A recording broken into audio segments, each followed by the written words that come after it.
twinkle little star. Oh yeah! Alluda! Alluda!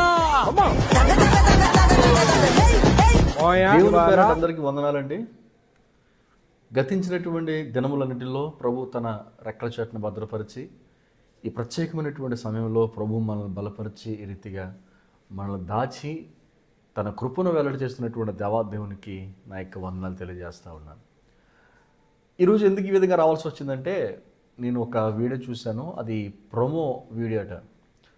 జబర్దస్త్లో acting చేసేటువంటి ఈ యాక్టర్స్ ఎవరైతే ఉన్నారో ఆ స్కిట్లో యాక్ట్ చేస్తున్నటువంటి ఆ నవ్వుల ప్రపంచం అంటారు, దాన్ని కామెడీ షో అని కూడా పిలుస్తూ ఉంటారు.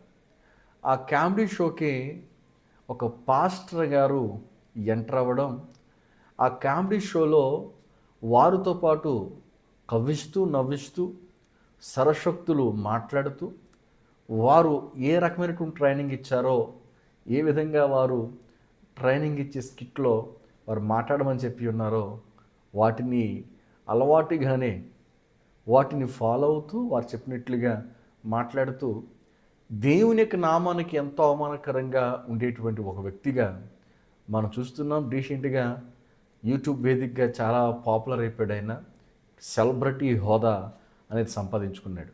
ఆయన పేరు ఇంకే పేరు కాదండి, మీకు అందరికీ గుర్తొచ్చేటువంటి పేరే, అందరికీ తెలిసినటువంటి వ్యక్తే, మీసాల గుర్రప్ప గారు.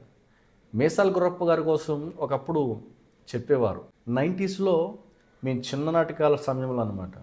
మీసాల గుర్రప్ప గారు వారు ఏ ప్రాంతానికి వచ్చినా పరిగెట్టేవారు. మేము చిన్నపిల్లలు అయినప్పటికీ కూడా ఎందుకు ఆసక్తి చూపించేవాళ్ళం అంటే, చిన్ననాటి నుంచి పాము విషముతో తన తండ్రి తనను పెంచాడని చెప్పి ఒక నానుడి ఆ యొక్క టైంలో. అందువల్ల తను చెప్పేటువంటి సాక్ష్యం ఏదైతే ఉందో ఆ సాక్ష్యాన్ని బట్టి ఊరు వాడ గ్రామాల్లో వీధుల్లో అనేకమైనటువంటి ప్రాంతాల్లో మీసాల గుర్రప్ప గారు వస్తున్నారంటే పొరలెడతా ఉండేవారు. ఎందుకంటే తన సాక్ష్యం చెప్పేటప్పుడు చాలా డేంజరస్గా ఉండేది, చాలా ఆశ్చర్యకరంగా ఉండేది, చాలా మంచిగా ఉండేది. దేవుడు చేసినటువంటి కార్యాన్ని బట్టి ఘనపరుస్తుండే వాళ్ళం దేవాదేవుణ్ణి. సో దేవునికి ఇవ్వవలసినటువంటి ఘనతను, దేవునికి చెందవలసినటువంటి మహిమను ఈ రోజున ఒక మీసాల గుర్రప్ప గారు కామెడీ షోకి వెళ్ళి ఈరోజున ఒక కామెడియన్గా మిగిలిపోయాడు. చాలా బాధేస్తూ ఉంది. ఎందుకు ఈ యొక్క విషయాన్ని తెలియజేస్తూ ఉన్నానంటే, ఆయన ఈ మధ్య రీసెంట్గా కోయ్ కోయ్ అనే పాట ద్వారా చాలా ఫేమస్ అయిపోయాడు. ప్రతి షార్ట్ వీడియోస్లో కూడా తన పాటే హల్చల్ చేస్తూ ఉంది. ఈరోజున స్టేజ్ పర్ఫార్మెన్స్ ఇవ్వడానికి జబర్దస్త్లో యాక్ట్ చేసినటువంటి, శ్రీదేవి డ్రామా కంపెనీలో యాక్ట్ చేసేటువంటి ఆ కామెడీ యాక్టర్లు ఎవరైతే ఉన్నారో వాళ్ళతో కూడా తనకు తనగా మైమరిచిపోయి నవ్వించే ప్రయత్నంలో ఇష్టమైన రీతిలో దేవుని నామానికి అవమానకరమైన రీతిలో డైలాగులు చెప్పడం అనేది, కామెడీ షోస్ యాక్ట్ చేసేటువంటి వారితో లోకస్తులతో పాటు తను కూడా కలిసిపోయి లోక విధానాలను అవలంబిస్తూ ఉన్నటువంటి వైనాన్ని మన స్టేజ్ పర్ఫార్మెన్స్లో మనం చూస్తూ ఉన్నాం.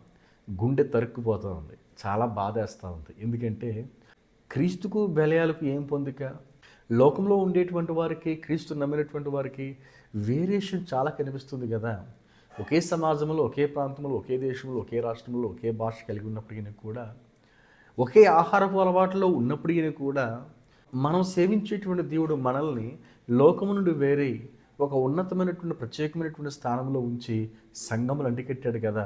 మరి అలాంటి అత్యున్నతమైనటువంటి స్థానాన్ని, అవకాశాలను, ఉన్నతమైనటువంటి ప్రభు చూపేటువంటి గౌరవాన్ని, ప్రేమను పక్కన పెట్టి, ప్రభు మనకి ఎవరైనటువంటి అద్భుతమైనటువంటి ఆ సంతోషాన్ని పక్కన పెట్టి, ఉన్నతమైన రీతిలో ప్రత్యేకమైనటువంటి జీవితాన్ని విడిచిపెట్టి లోకానికి అలవాటు పడిపోయి లోకపు షోలకు నువ్వు అంకితమై ఈరోజున ఒక ఫేమ్ కోసం, ఒక ఫామ్ కోసం, ఒక సెలబ్రిటీ హోదా వచ్చింది కదా అని చెప్పేసి ఇంకను దీన్ని ఆసరాగా చేసుకొని డబ్బు సంపాదనే ధ్యేయంగా పొరుగులెడుతున్నటువంటి మీసాల గుర్రప్ప, నీకు ఇదే తెలియజేస్తూ ఉన్నాను. ఉంటే అటన్నా ఉండు, లేదా ఇటన్నా ఉండు.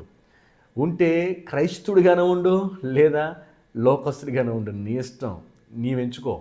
సో 2 పడవల మీద కాలు వేసేసి ఇంకా నాకు హోదా ఉంది కదా అని చెప్పేసి ఇదే శాశ్వతమైన జీవితం అని చెప్పేసి ఒకవేళ పొరుగులెడుతున్నావేమో, అస్సలు నువ్వు ఎంచుకున్నటువంటి వే కరెక్ట్ కాదు. ఏదో ఒక రోజున కన్ను మోస్తాం. ఈరోజున నీకు ఇంచుమించు ఒక 65-70 వరకు ఉండొచ్చు. 70 దగ్గరగా ఉంటే ఏజ్ నీకు చిన్నప్పటి నుంచి వింటా ఉన్నావు నీ కోసం. సో ఈరోజు రేపు మనము ఎలాంటి వారమైనప్పటికీ కూడా లోకాన్ని విడిచిపెట్టి వెళ్ళిపోవాల్సిన పరిస్థితి వస్తూ ఉంటుంది. సో మన చివరి ఘట్టం ఏదైతే ఉందో మరణం చాలా ఉన్నతంగా ఉండాలి. ఈ లోకాన్ని విడిచిపెట్టి వెళ్ళిపోయే టైంలో మనము ఏదైనా కాస్త సంపాదించేటువంటి అవకాశాలు లేనప్పటికీ కూడా ఒక మంచి పేరును సంపాదించి, ఒక ఉన్నతమైన రీతిలో సంఘంలో మంచి పేరును సంపాదించి, గౌరవం సంపాదించి, ఒక మంచి సేవకునిగానో లేకపోతే మంచి సువార్థికునిగానో, ఉన్నతమైన రీతిలో దేవుని యొక్క ప్రేమను వ్యక్తం చేసేటువంటి వ్యక్తిగానో, ఒక మంచి సాక్షిగానో, క్రీస్తు గౌరవాన్ని కాపాడే ఒక వ్యక్తిగానో ఈ లోకాన్ని ముగించి వెళ్తే అంతకంటే ఆనందం ఏముందండి? క్రైస్తవునికి అంతకంటే గౌరవం ఏముంది చెప్పండి? క్రైస్తవునికి అంతకంటే అత్యున్నతమైనటువంటి సంతోషం ఏముంది చెప్పండి? ఈ లోక సంతోషాలకు అలవాటు పడిపోయి లోకంలో వచ్చేటువంటి ధనధాన్యాలకు ఆకర్షితులై సెలబ్రిటీ హోదా వచ్చింది కదా అని చెప్పేసి 10 మందికి ఇంకనూ లోకంలో ఉన్నటువంటి వారికి కూడా తెలిసే విధంగా నేను మారిపోయానని చెప్పేసి నీవు గౌరవాన్ని, దేవుని యొక్క అసలైనటువంటి సత్యాన్ని, దేవుని ప్రేమను, దేవుని యొక్క ప్రత్యేకమైనటువంటి జీవితాన్ని పక్కన పెట్టేసి లోకులతో, లోకస్తులతో కలిసిపోయి ఏంటి యొక్క నాట్యాలు, ఏంటి యొక్క అల్లరి, ఏంటి యొక్క తందాన తానాలు, ఏంటి యొక్క అల్లరి, ఏంటి యొక్క సెటైర్స్, ఏంటి యొక్క జోకులు, ఏంటి లోకంలో ఉన్నటువంటి వారితో ఒక సేవకుడు అయి ఉండి ఆ యొక్క విచ్చలవిడితనమైనటువంటి మాటలు ఎందుకు వచ్చింది చెప్పండి? సరైనటువంటి పద్ధతి అంటారా? సరైన విధానం అంటారా? క్రీస్తు యొక్క గుండెను బాధపడతా ఉన్నావు, పరిశుద్ధాత్మని దుఃఖపరుస్తున్నావు. అసలు ఎట్టి పరిస్థితులు కూడా సరైనటువంటి పద్ధతి కానీ కాదు. మరలేదో అపాలజీ చెప్పుకోవాలనో లేకపోతే ఇతరత్ర ఏదైనా ప్రయత్నం చేసేటువంటి అవకాశం ఉండొచ్చు. నువ్వు చేసేటువంటి పని ఏమాత్రం జీర్ణించుకోలేనిది, ఒక సేవకుడు పోయి ఉండి సరైనటువంటిది కాదు. సో మరి ఈ వినేటువంటి మాటలు బట్టి నీ హృదయాన్ని ఎలా మార్పు చేసుకుంటావో, ఎలా మైండ్ని బాగు చేసుకుంటావో, నీ మనస్తత్వాన్ని ఏదైనా కుదుర్చిపరుచుకుంటావో, క్రీస్తు యొక్క సత్యాన్ని, క్రీస్తు ప్రేమను ఎలా వ్యక్తం చేస్తావో నాకైతే తెలియదు. కానీ జాగ్రత్త, లోకం చాలా డేంజర్.